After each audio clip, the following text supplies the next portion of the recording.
same. Want to let it change. It's like a family tree, part of you and part of me. And if we should separate, go your own way, I won't wait.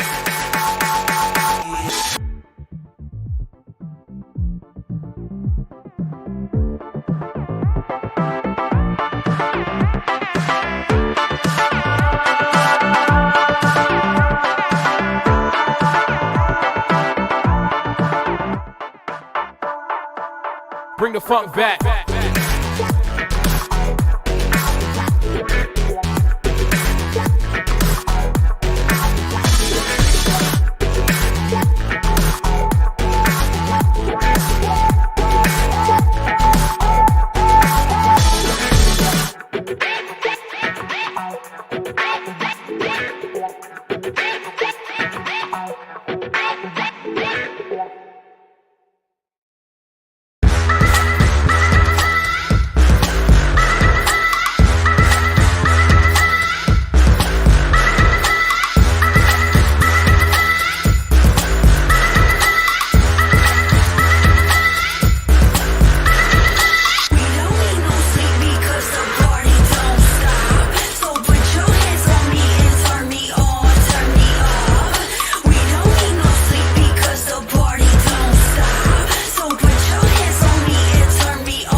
The Fat, big guest on this week, an up-and-comer. So, and a new guest hasn't been on the show yet. Dane Pryce is on tonight. We're going to chat all things fishing. Obviously, we've got the ABT coming up this weekend at Clarence, and Dane is obviously one of the favourites for that. Still one of the only guys that can probably win the AOY title off Langers, so we'll be looking for a good result out of that one. What else have we got? We've got the BKK Electric Series at Lake Toonambar this weekend, so we'll get some reports to you next week on the winners of that one. As I said, ABT Clarence round at Clarence in New South Wales, and the week after is obviously the teams fishing boats and more native classic. So we've got a fair bit to cover as we go on. As we're doing this and I'm doing the intro, Dane's camera's dropped out. So we're just waiting on Dane to log back in. But while we're doing that, we'll have a look here at the Postcode Prize. And, yep, here we go. So the Postcode Prize this week, these are really cool. These are from Wilson. And they're a buff and a hat at the same time. So I'll put one on and show you. So the Postcode Prize this week is these little beanie buffs, whatever you want to. I don't even know what they're called. Wilson has supplied these for me. So that is the Postcode Prize this week. So all you have to do with the Wilson stubby cooler, all you have to do to win that prize is put your postcode in, and Harry will draw one of them at random. So that's as easy as it is for that one. We've got obviously questions to give away for Harry's pick a box later on in the show. We've got heaps of good prizes in there. We've had some $200-$300 reels given away over the last couple of weeks, so really good prize in there. And all you have to do to win one of those prizes is actually ask a question, and at the end of the night, I will pick the best question or the most relevant question to the night. I will put it into, and Harry will draw one out. So you have to be on the show to win both prizes when they're drawn.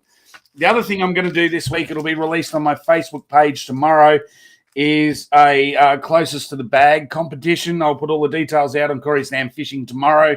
But with the Clarence River round this weekend and Dane being my special guest tonight, I thought I'd give a jig pack prize away. So we've got a heap of Jig Pro jigs to give away this week. And what it'll be a closest to the mark. So the full bag over the weekend for the ABT. When you've finished the weekend, we get the full scorecard. Whoever's closest, first in and closest, will win those. So that will be running on my Facebook page this week. Just do the quick shout out as I do for the guys that come on, guys and girls that come on early. We've got Simon Bowe, Harry, Fish on, Joel, Luke, Christy, Paul, Scott, Chris, Shane, Glenn, Elion, Nick, Bruni in COVID isolation. So that's really cool. He will be sitting around doing nothing and not going to the comp. That's how we go. Don't forget you get your questions in. But let's bring the man on himself and have a bit of a chat to Dane. As I said, he hasn't been on the show before, so get your questions in if you want to ask him a few questions. Bit of a specialist on the jigs, but that's not the only thing in his arsenal, and we'll talk about that tonight. So I'll bring him on.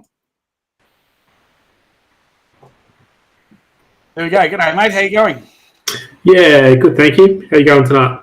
Yeah, good. Thanks for coming on. Obviously, it's a bit hard running, getting ready for a tournament, getting all your stuff done. When are you leaving? Tomorrow?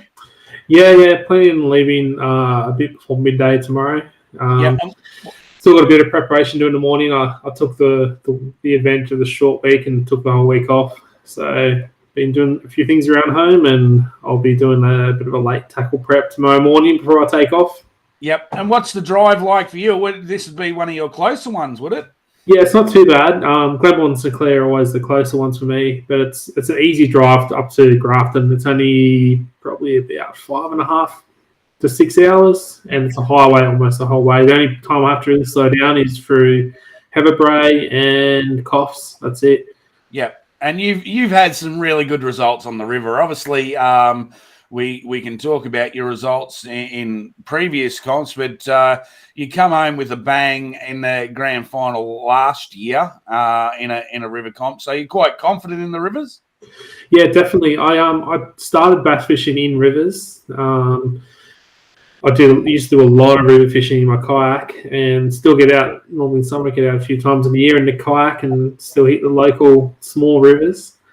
That's where I started my bass fishing. When I started tournament fishing, I moved a lot more to Glenmore and St Clair because that's where the majority of the comps are for me anyway.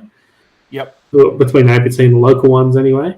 But, rivers are always my favourite. I think anyone that's been fishing with me, I always say to them that I think I prefer to fish a river, just picking apart structure on the edge. Like that's what I do in the dams anyway. So there's just more of it in the river. So yep. I've fallen in love with that whole bass river fishing scene in the sense that, yes, I've got the Murray River here fishing for cod and yellows and stuff like that. But when I was living in Queensland and living on two really cool bass dams in Bundoomera, Bioki, Peterson, getting to fish them as much as I want, I still, when Bass Nation first went down to the Wilson, Richmond River area, and we got to fish that, I fell in love with it. It's taken me a few years to sort of get my head around it, but it's the same but different for sure. But guys like yourself have really stood out from the rest of the crowd. Why do you think that is? I think there's a few things from that. Like when it comes to the river fishing, I recall when I started tournament fishing that I didn't fish the very first one on the Wilson River, the Bass Nations, but I fished I think their second second one there. And the lead up to that event with the few people that I knew in tournament fishing at the time, which was basically Mark Ferguson and a couple of his mates, that was sort of the only people I really knew in that scene at the time. They weren't that keen on going to rivers because I think it was more so because it was foreign to everyone. Yeah. And there's more, like I said, it's the same but different. There's more to it in a river. There's not really there isn't tidal flow in the dam. Like, I think moon phases do something, but it's completely different with that fast running water and just the structure as well. You've always not always, but generally you're always fishing an edge. But if you're fishing a dam, you could be fishing anywhere just about. Yeah, true, and that's dead right. I mean, you're fishing the river, and I seen video footage that ABT put up. You were able to sit in the middle. You were that far up the back of, was it Sinclair or Glenbourne, that you were picking a path both sides of the banks as you were working up. I mean, that's not traditional dam fishing. That's back to your roots in river fishing, wasn't it? Yeah, that's it. That's I guess it comes back to what I'm confident in, which I think is a big thing with fishing. Like, if you're confident in something and you can like play your confidence to strength. Yeah, it's going to be to your advantage. So all my mates give me a bit of crap for it, but I often always do. If there's a comp, I'll at least have a look up the back of if the river, especially if there's water coming in. It's normally worth a look. It doesn't always pay off, especially like the local dams. A lot of dams, they're 8-knot zones. If you need to get to the running water, it's a bit of a commitment, and you lose a lot of fishing time to get there. But if it's, like I said, I see it as a bit of an advantage for myself, fishing to my strengths. So always check it out on pre-fish at least. Now, we had the pleasure of chatting to you a couple of weeks ago with the Bluefin fishing team. We're trying to get some specialists in on different things. You come in and talk to us about jig fishing, and as I said, it's not the only thing in your arsenal. You don't win comps with just throwing one style of lure, but you have pulled some big bass to get you out. I think, if I'm right, the ABT Grand Final last year, you kick a fish come on a football jig in the last, but it wasn't what you were doing. But a football jig has won you a fair bit of money over the journey, hasn't it? Yeah, absolutely. It's definitely won me. It's not the only that's won me money, but it's definitely won the most. Yeah, it's like you said, it's definitely comes back to that thing. It's something that I always tried, no matter what time of year. It's one of my strengths, and I know if I can utilize it, I'm gonna be able to fare a little bit better. Yeah, for sure. Yeah. And as I said, it's not the only bow in your arsenal. You or arrow in your arsenal. You can do a lot more. We were talking about some of the techniques that have come out of the States. Obviously, the football jig, for the guys that were in the know, have been using them for a long time, but trying to keep them secret. But they've become the big craze. But, out of the bass scene, I've talked, and there's been a lot of questions asked every week of guys when I've had langers and guys like that on, and they've all talked about stuff like wacky rigs and Nico rigs and all this other stuff that comes out of the States.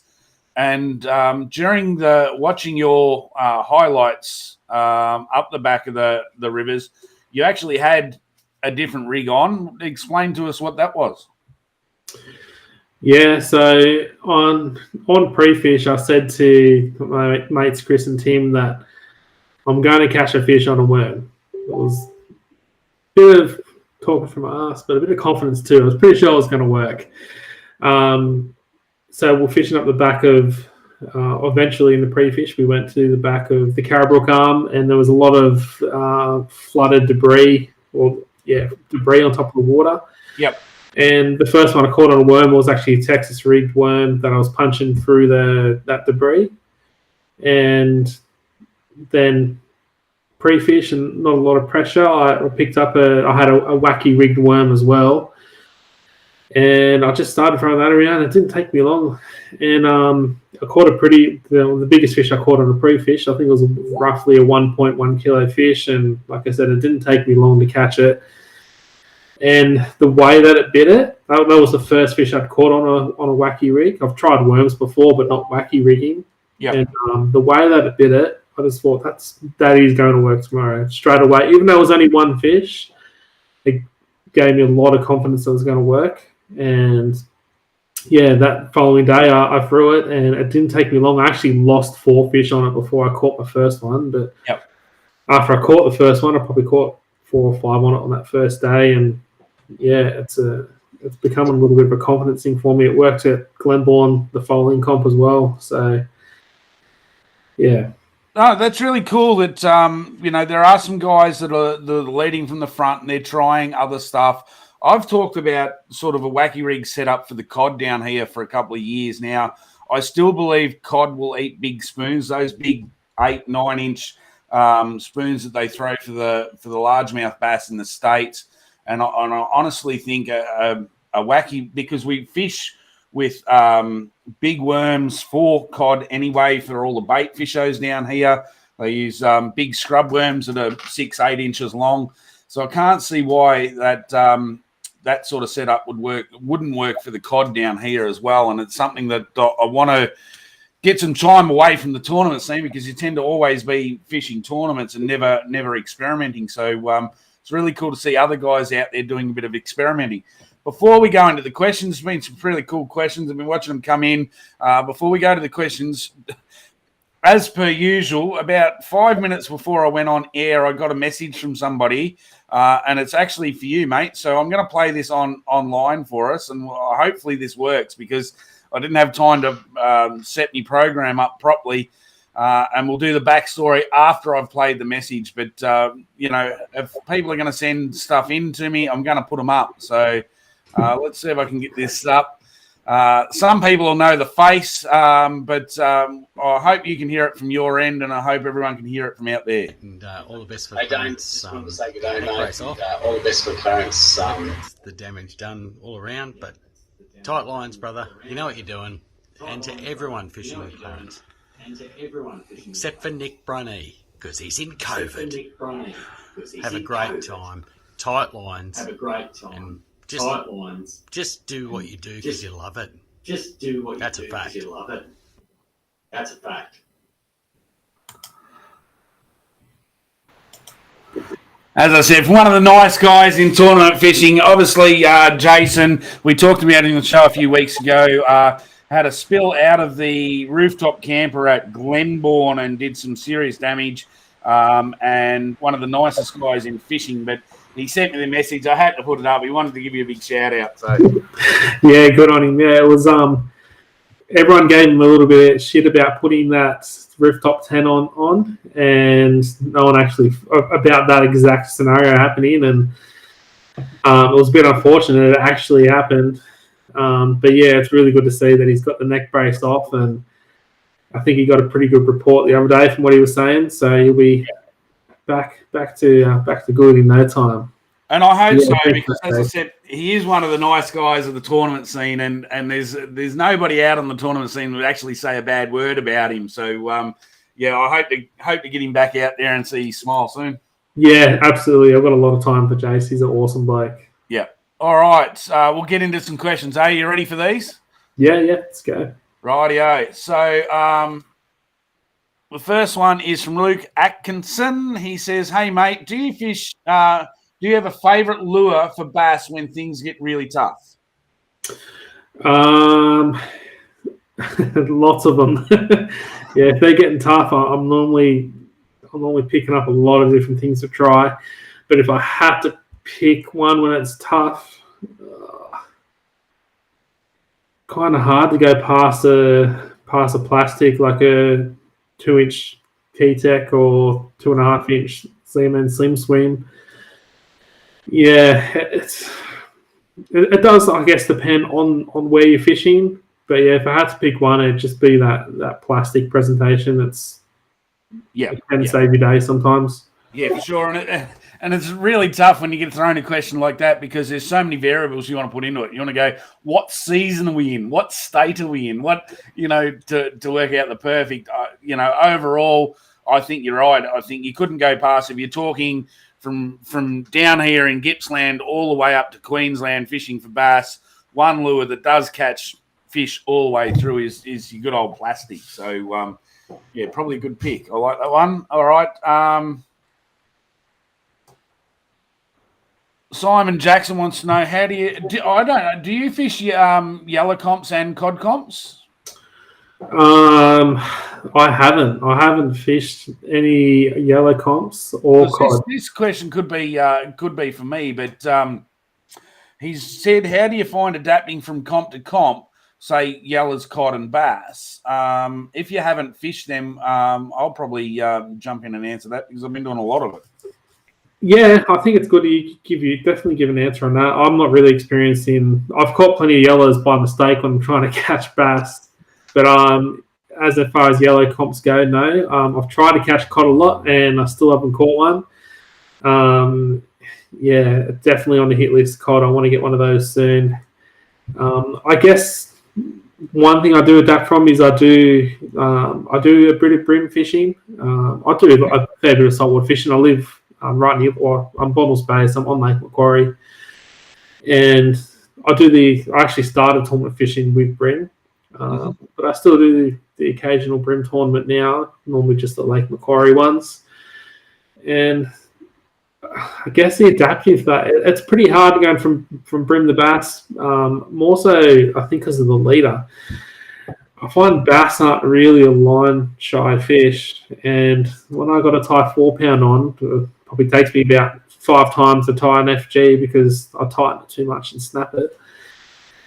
But I think going between those, one of the most important things is having a pre-fish and sort of dialing yourself in for what lures you're using, like that, because brim's a lighter lure generally.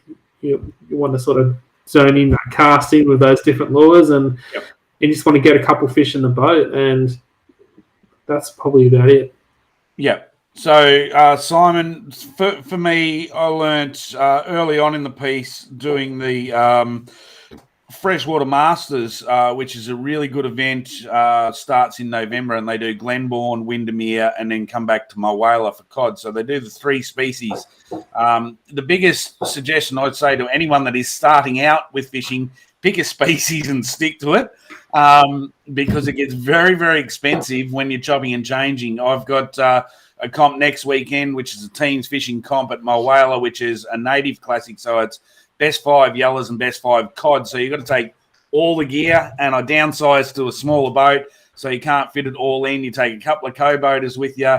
You're limited with space. You've got to be really choosy with what you have, and you got to make rods work that shouldn't really be chasing big cod with yellow rods, but sometimes you just got to make it fit. So I'll answer, Simon, if you want to send me a message, I'll answer that in more detail for you. We'll keep going on. Kevin's got a great one that he probably forgot to ask the other night with us. He says, what tackle box or bag tray do you use to store your jigs? How do you store your jigs? Pretty simple. I just keep them in a deep plano tray. Yeah. I recently took advantage of an Anaconda sale for the plano edge stuff. It's really good quality tackle trays, and I just use the deep boxes. I normally keep the jigs in the packet they come in, and just pull them out of the box from there and rip them out of the packet. Time on. I have seen the Plano Edge actually do make a jig box. I kind of want to try it, but you got to take the jigs out of the packet, put in that box, and I kind of like having them in the packet. I just feel like it keeps them bit more protected from rust and whatever else. Because you fish a lot of rusty water stuff, so you treat your gear a lot different than what I would just fishing fresh water as well. So, but fair question. All right.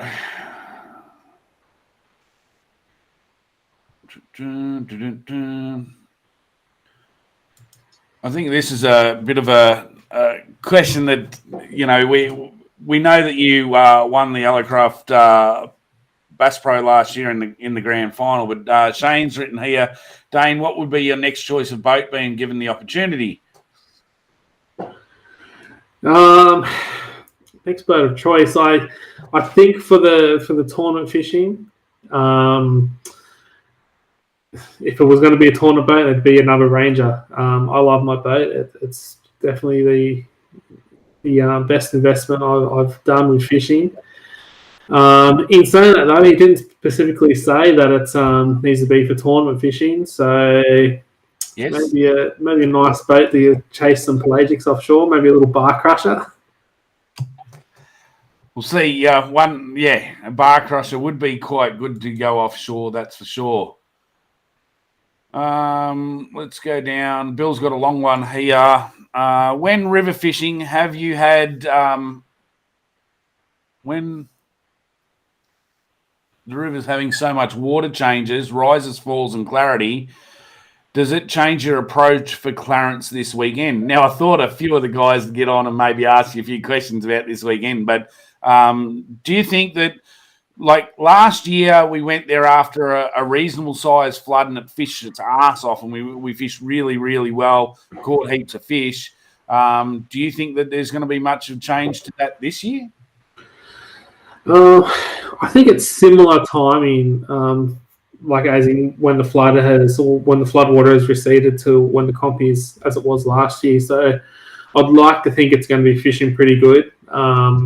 I spoke to Chris Banks up there at Coffs Harbour, and he's been fishing some local creeks and rivers in Coffs, and he reckons they're biting pretty good. So it's a pretty good indication. Coffs is pretty close. I feel like it's a good chance they're going to be biting pretty good.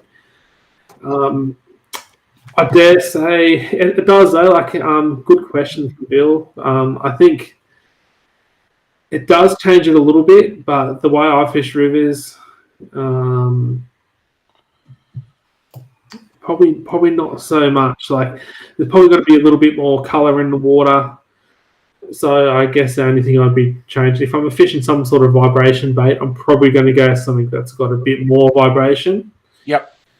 But that's about it, really. I think your Colorado blades rather than your willow blades might be a good option this weekend. Yeah. Other than that, that's about it. And colour too, actually. Like, again, if you're fishing the clearer parts of the river, instead of throwing a natural colour, you might go up there and throw a white or chartreuse or black. It all depends on the water clarity of where you're fishing. I'm sure if you go south or east rather from Grafton, you might find some clear water and you might want some pretty natural presentation still.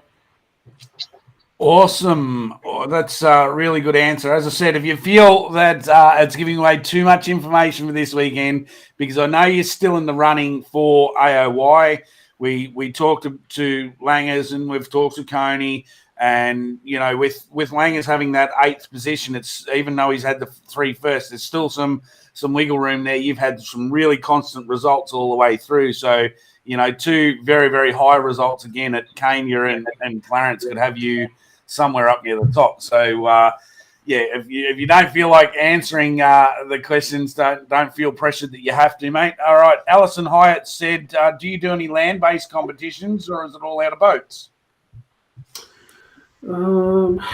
I don't think I have ever done a land-based competition. I started, like I said before, I started tournament fishing with Brim, and that was actually in kayaks. I did a few local kayak competitions and then progressed to the Hobie comps, which are a really, really well-ran comp as well. But no, I don't think I've done anything that's land-based. Wouldn't be opposed to it, though. I know the Pertex Challenge happens every year, and a few people do that land-based. So that's That's another one that for anyone out there watching that is interested in getting into tournaments Australia-wide, that Pertec Challenge, check it out. Just Google Pertec Challenge and it'll come up, and you can win prizes from all over the place. So and some really good prizes. You don't have to even own a boat. Now, you might feel that I've been a little bit rude, but I've been getting a few messages here, and I had to actually check them because Jason's actually sent a message through. He's obviously on watching because he sent you your message, and he said he's going to put up a Edge Plano box for the person that asked the storage question. So I've just gone back through. That was Kevin Beams. So, Kevin, I will talk to Jason after the show. You've just won yourself a Plano tackle box for that question. Thanks, Jason. Thanks, Kev, because that's how it all works. It just happens spur of the moment. And, that's really cool of Jason to donate that prize. And obviously you're using them. So he's got a couple there that he's decided to give out. So I'll talk to Kev and Jason off air. That's just another prize for tonight's show. Now, while we're here, there's still a heap more questions in there coming through. I have to do the postcode prize. So the postcode prize, as I said, is this sun beanie. I don't even know what they call them, but this is really, really cool. I want to keep one of these for myself. It's got the buff and the neck mask and the sunshade on your head. Wilson Thingo. Harry picks them out at random inside, and the winner of the postcode this week is Daniel Cloty from Dolby. So, Daniel, you need to send me a message to my Corey's Dam Fishing Facebook page, and I will post your postcode prize out for you this week. So, a couple of winners there, Kevin Beams and Daniel. So, that's really cool. I'm just going through the questions. Next in there talking about his COVID. Chris Rawlings wants to know, what's your favourite boat snack? Oh, it's a hard one. Boat snack. Oh, it's got to be a Milo muesli bar. A Milo muesli bar? Yeah, you got to have the white milk on it too. You don't do an amateur mistake like Chris does and buy the one without the milk on it. Yeah, all right. So that's the big tick for any of your cowies this weekend to go out with you. Milo muesli bars. That's the one. That's the ones. And he's also said in the comments there somewhere, have you found your net yet? No, I haven't. I still don't own a net. Still don't own a net yet? Just pile them in. I've seen you. All right, Bo's another one that's a big question asker on the show and always asks some good questions. When in a comp, how do you decide it's time to change your lure that worked on pre-fish but not much action from comp time? So if you went out on pre-fish, you caught a few fish on it, and then you started the comp with it and you weren't doing very well with it, when would you change? That's a hard question. I wish I had a good answer to that, because I often, if I'm struggling to cop, I often find myself doing that, thinking, do I change or do I persist a little bit? I guess it is a little bit location dependent. So if I'm fishing something on pre-fish and it's not working early in the morning, I'm going to probably try it for a couple of hours, because I'm probably going to look into, is it a tide thing? I'll probably think about what time of day did I catch them on pre-fish? Is it a time of day thing as well? Yeah, if someone's got a good answer to that question, I want to know it too. But I'm pretty stubborn. If I think something's going to work, I'll often throw it for a long time with it not working. And yeah, sometimes it can be not the right choice. See, it's funny you say that, because as I said, we've talked to guys like Langers on the show, and it is a question that does come up, and we talk about how do you make the gut feeling to change, or when you change. And if you listen to Langers' interviews from Glenbourne, like, you know, he was just targeting big fish, and he had six bites for 5 fish for the day. He was confident in that, so he just kept throwing it and didn't want to change. But it can backfire on you, so it is tough, and you do get a bit pig-headed in it. But there's no, as I said, if anyone's out there that knows a magical time to change, I mean, they'll start winning comps, that's for sure. Absolutely. Kevin's got another good one here. What's the biggest lesson you've learnt from a tournament? That's a pretty good question too.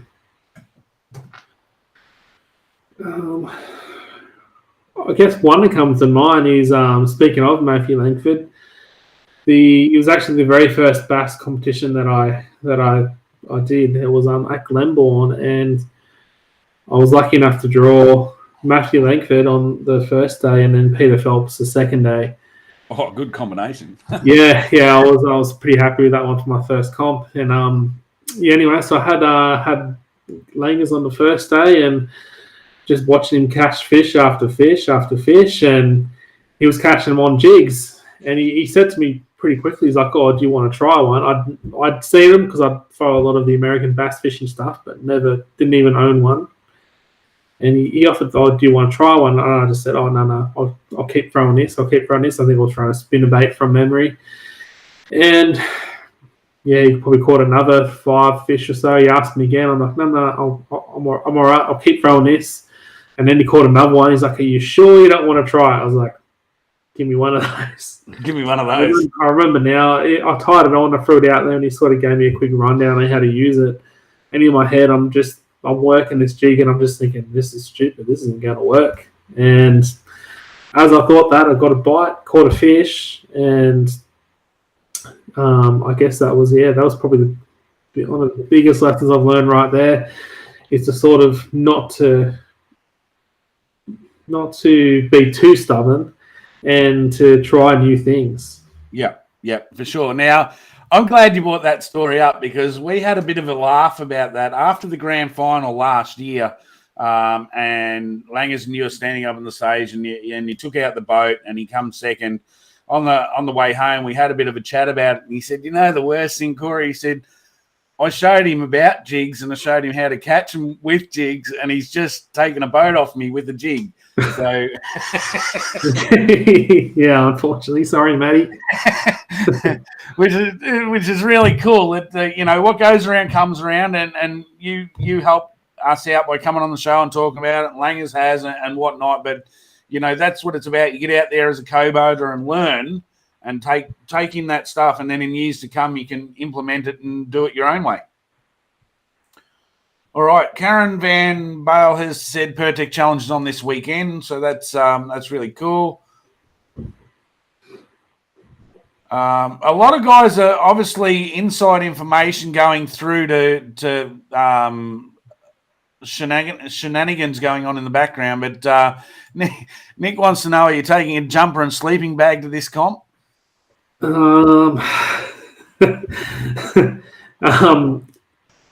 Yeah, I may have went to Victoria for the ABT, and I didn't take I think I took a sleeping bag, but I didn't take a jumper. Yeah. But then I went to Glenbourne Sinclair, and I took a jumper, but didn't take a sleeping bag. So yeah. I'm pretty good at remembering things that aren't directly involved with fishing. So I'll make sure I've got my boat, my rods, and then I'll worry about everything else. As long as you got the fishing gear there, you can always borrow something from somebody, can't you? Yeah, that's what I've managed to do. All right. Christy wants to know, with your style of fishing, do you predominantly fish vertical or casting? Yeah, definitely casting. I am not a big fan of fishing vertically. It's definitely better to fish vertical, catching fish, than not catching anything at all. But most of my mates will know that I'll tell them if they try to bring an ice jig on the boat, I'll tell them to get off. We don't really fish vertical or anywhere close you can try to fish vertical. I'm normally pretty close to the edge. Yeah. No, for sure. Just going through, keep getting your questions through. We're getting to the end of the questions at the moment, but Dave's got a relevant one here. You've got the shirt on. We what's your favourite Miller rod? That's an easy one. That's got to be the Switch Freak UL. It's I actually messaged Ian a few years ago before they came out, and I wanted to get I think it was a Switch Freak, the American Switch Freak, or maybe even it might have been a Jig Freak. And he said, "Don't buy the American one, just hold out a couple months. These ones are coming." And I ordered one straight away, and once I got it, I ordered another 2 as soon as I had my hands on it. It was pretty awesome. And happy birthday to Dave for yesterday too. Yes, it was. Happy birthday, Dave. I forgot I was going to catch up with him on next weekend and have a beer with him. But it was Dave's birthday yesterday. Yes. All right. Chris reckons he can confirm your stubbornness. That's for sure. Here we go. Bo's got another one in here. What's your favourite river to fish? Obviously, we talk Clarence and Richmond Wilson systems, but there's other river systems out there. What's your favourite? There is, yeah. It's pretty hard to I don't know. The Richmond is pretty good. The amount of structure there is pretty awesome. I drive down to Richmond and I look both ways, and I just think, how good does this place look? But then the Clarence, I've probably had some more fun on just catching some good quality fish, and again, there's still a lot of structure there. But I'm going to throw a bit of a curveball and go my local river, Wyong River. It's a pretty hot river. It goes good. You're not going to fit a bass boat on there, but you can get your Hobie kayak on there, and you can catch some good fish, and you have the place to yourself most of the time. It's pretty good. Yep, no, for sure. I lived on the back end of the Mary River, just outside of Maryborough, up near Harvey Bay, and there's a little creek that you couldn't get the boats. So it was a long run in the boat to get up the creek. It was called Myrtle Creek, and I used to sit down there every afternoon in my Hobie kayak, slaying bass. I kept it all to myself, didn't tell anyone, and just had this stretch of river about 10 k's long that you could only kayak in. It was really, really cool water. So there are a few of those little waterways around. That's and what was yours called? Wyong River. Wyong River. There you go. Yeah. So look it up if you're up in that area for sure. I've been talking to Nikki today, and I've decided to take a week off because we got the Teens Fishing Australia Glenbourne round, and then the week later is the ABT Grand Final. So I've decided to take the week off in between. So I might have to call in and have a look at that little spot while I'm on the drive up there, because I'm going to have the whole week in between the two comps to go visiting. So yeah, absolutely. There's plenty of places to go fishing here if you want to go in the lake or wild. Yeah. I'll go for a run for sure. All right. Bill's got another question here. Do you have any superstitions or rituals before a comp? Some days I do, some days I don't. I personally really dislike the rituals that some people don't like to get the net out before they've caught a fish. That just stresses me out. Like I don't currently have a net, but I'll try to remember to buy one on the way up to the Clarence tomorrow, just in case. But no, I'm pretty good. Like, if I'm doing well in a comp, some days I'll wake up the second day and I'll try to do my morning routine the same I did the day before. I'll put my left shoe on before my right shoe on, but the next comp I might do that. It won't even matter the next comp. I'm not. Yeah, you're not that bad. Look, not that bad, no. Yep, I know some guys, and I'm not going to mention them because it's their own superstitions and whatnot. But I know guys that have to carry certain trinkets when they're fishing. They carry them all the time. Other guys have got kids' drawings and stuff that they get done up. There's some really cool ones out there. But it's funny you say that net thing. That is actually my superstition, that I won't get the net out until I've caught a fish. That's a common one. I had that when I was doing a lot of non-boating comps. There'd be quite a few people that would that have their net under their deck, and they'd get a fish on, or they'd even land that fish without a net, and then they'd get it out. And I'd be like, if I was at the back and I had the first fish on, I'd be thinking, "Where's the net? Where's the net?" Yeah. And that was really bad when I was in the big boat, because my net lived underneath the deck for sure. But in the Bass Pro, my net sits behind the seats, so it's out all of the time. But I have been in very, very superstitious on actually touching the net before I catch fish for sure. Yeah, that's a common one.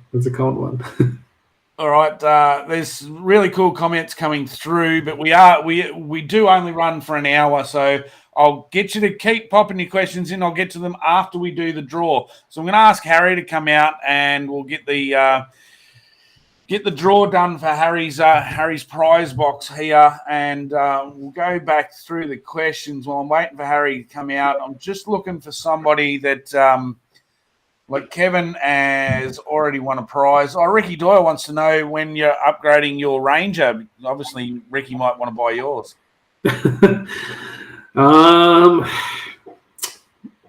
That'll probably be a while, I think, Ricky.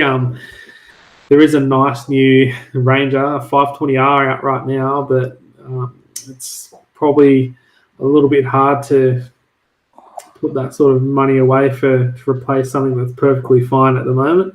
So maybe in 5 years' time or so, I might get a new Ranger. Who knows? Yeah, you sort of get to that stage where resale value becomes important to you, though, too, don't you? So you've got a perfectly good boat, but you might have to upgrade it because if you keep it that extra 5 years, that it's probably not going to be worth as much when you're selling it off. So it is a tough choice, that's for sure. I see why the guys in the States, every 12 months, 2 years, they're selling their boat and getting their new one. Yeah, definitely too. And I think with the guys in the States, that being their career, they're kind of a step behind if they're not upgrading every year because there's always new technology. Even like the Garmins are bringing out new transducers for their live. There's always a new electric or the Hummingbird live's coming out.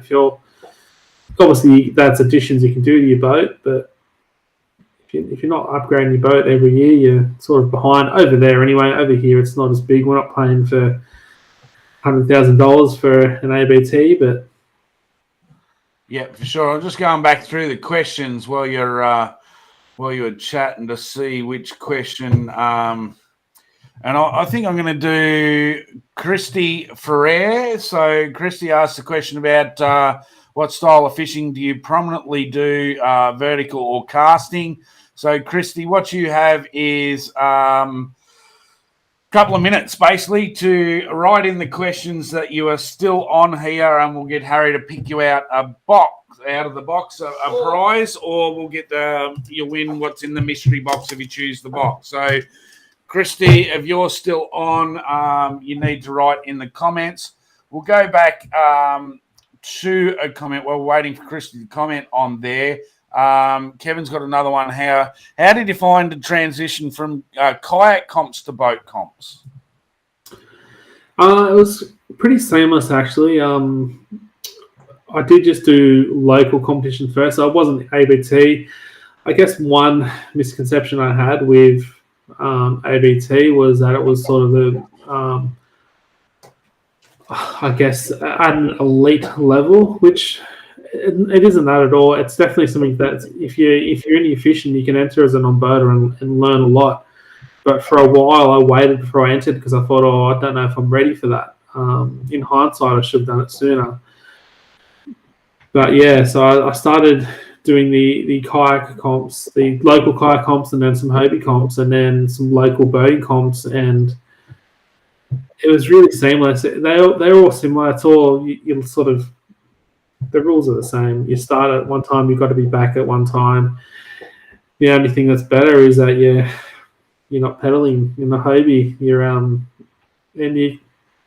I don't know. I think on that, a bit of an advantage maybe starting with the kayak competitions because your decision making is pretty crucial in that. If you can't sort of make a wrong decision and just do a big run to the other end of the lake or the river or wherever you are, you kind of, once you make your mind up in the morning where you're going, you've kind of got to fish there and you've got to try to make it work, which is probably helping my fishing sometimes, being a bit stubborn, I guess. That's me. Yep. No, I agree with that totally, and I think that's especially in the Australian waterways, we all like to compare to the American stuff, but in the Australian waterways, we talk about that whole, you can go up the 8-knot zone in Glenbourne or be back down at the dam wall in a few minutes in the big boats. So, you get a bit lazy and you can do a fair bit of running around. But in the kayak comps or in a smaller boat,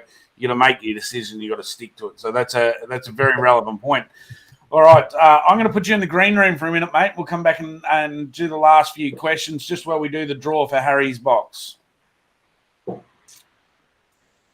All right. So we'll put Dane in there. We'll just bring us up. All right, mate. How you going? I'm going good. You're going good. So Christy is on there and still on there, and said she's on there. So hopefully you can draw out a prize, or she can pick the box. All right, go for it. Let's see what we've got. We're not going to show. Now, I'm not sure if this is Christy or Trent. We never know, because sometimes Trent's watching it on Christy's account. Oh, okay. So, Christy, I hope you're still on there. You've got a couple of minutes to basically tell us whether you want to accept what Harry's chosen for you, or whether you want to take the prize that's in the mystery box. So we know it's in both, and we're not going to tell you. So you need to say, take Harry's prize or choose the box. So it's totally up to you. It is definitely Christy. That's it. So tell me if you want what's in the box or what's in the prize. What do you reckon she's going to choose? She's going to choose your prize. Yep. All right. We won't. Hopefully, I haven't read that. Well, waiting for the drum roll. There's normally about a 30-second delay with the live feed. So we've got to give it at least that 30 seconds. Granny's on. She's saying good day. All right. Just waiting for that to come up. I will take Harry's prize, please. Do you want to go and grab it? All right. Excellent. Yep. So thanks to Doug at Tonic for this one. It is a tonic pack. So you have brand new Tonic Polarized Eyewear hat and a Tonic Eyewear T-shirt. So that was what I was drawn out of the box, drawn out of Harry's box. Of course, we're not going to tell you what was in that, whether it was a booby prize or not. So all you have to do is send me your address, and I will post that out to you this week. All right, Harry, you got anything to say to everyone before you go? I love you all, but not in a romantic way. Love you all, but not in a romantic way. All right, mate. See you later. I'll get Dane back on, and we'll finish up. There goes the famous hand in front of the screen. It's like Dickie Knee used to be. Except it's my hand and not my head. Yeah, that's it. All right. We got him back. So Christy won the tonic pack. So we've given away all the prizes for the night. So let's any questions I've missed that you've seen come up in there that you want to answer, mate?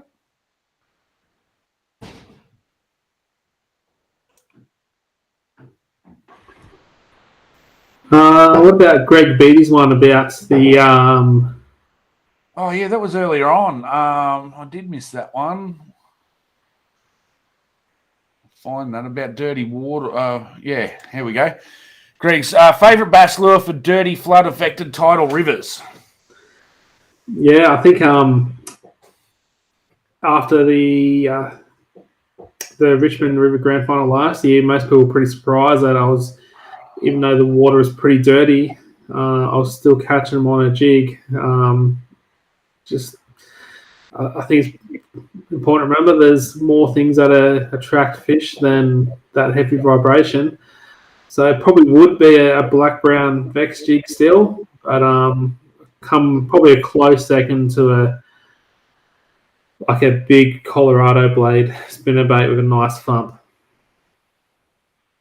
There you go. So that's an interesting one. I want to ask you a question on that, and sort of maybe an extension of Greg's question there, in the sense that vibration has always been a trigger that we've talked about. We've always used spinnerbaits, and you're changing the blades, Colorados and whatnot. You're talking about chatterbaits. We're talking about even little chubbies and stuff like that have got a vibration. We're talking about TN60s with the jackal and a vibration and a rattle.